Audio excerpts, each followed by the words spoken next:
The room froze the moment she spoke. Not me, her. Interesting, said Eleanor Whitmore, the CEO's wife, rising with the kind of grace that makes knives look dull. Given what just landed on my desk about your nephew, shall we discuss it now? Silence.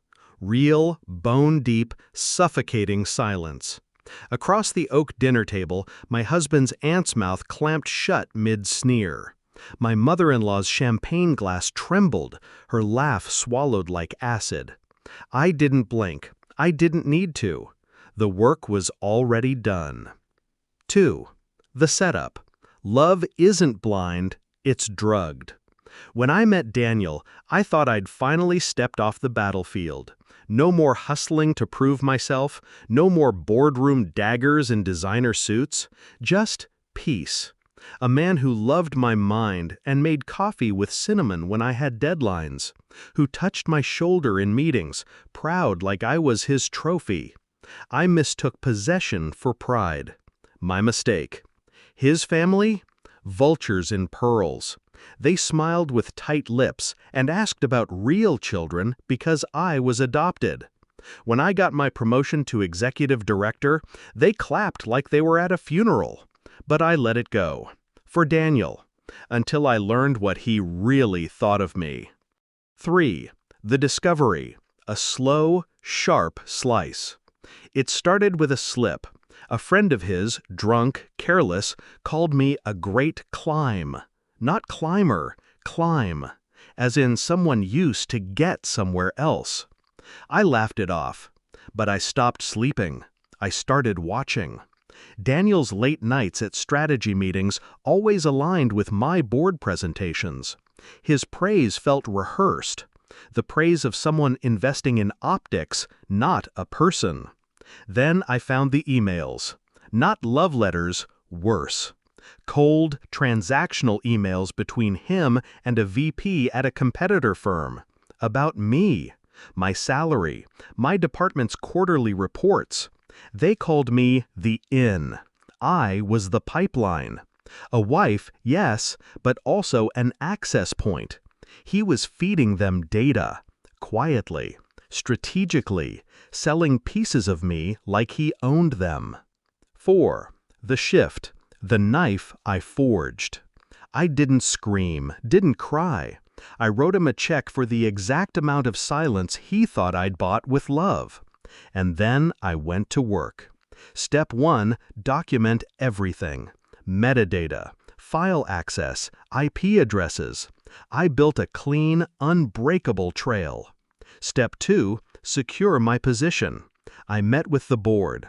Flagged internal breaches with calm professionalism, never naming names. Yet. Step 3, reach Eleanor Whitmore. She's not just the CEO's wife, she's the real power. She ran corporate intelligence for a defense firm before marriage made her something softer, or so everyone believed. I showed her what Daniel was doing, not just to me, to them. Sensitive data, strategic leaks, enough to qualify as corporate espionage. She didn't say a word when I finished, just stood, buttoned her jacket, and said, "I'll handle it. Wear red to dinner." 5. The confrontation. Dinner is served. The dinner was her idea, a charity gala, black tie, intimate, just the right size for whispers to echo. Daniel sat beside me, smug. His aunt across, my mother-in-law beside her, all pearls and petty pride. When Eleanor rose, her voice calm but cold, they knew. "Interesting," she began, eyes locking onto Daniel. "Given what just landed on my desk about your nephew—" I didn't turn to him, but I felt him shift, felt the heat of panic through his suit. "Shall we discuss it now?" Eleanor offered, like a scalpel on a silver platter. My mother-in-law's face drained. His aunt blinked, lost. And Daniel sweated. "Maybe not here," he muttered. "Why not?" Eleanor asked, stepping closer. I think the table would love to hear how you accessed classified reports from your wife's system, or how you plan to sell them to our competitor through your consulting firm."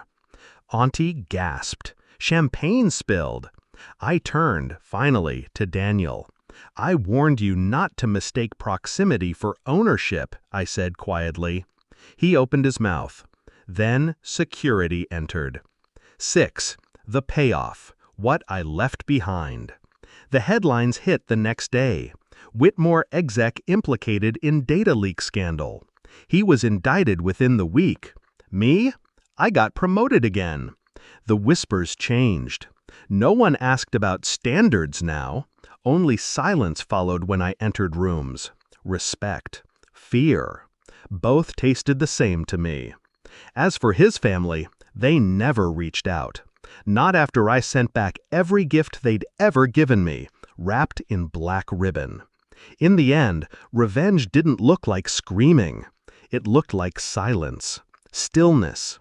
A woman in red at a dinner table, unmoved while the men around her crumbled. He taught me one thing. If you're going to be underestimated, be sure to use it. And when they ask how I did it, I just smile. Maybe they lowered the standards, or maybe I raised something else.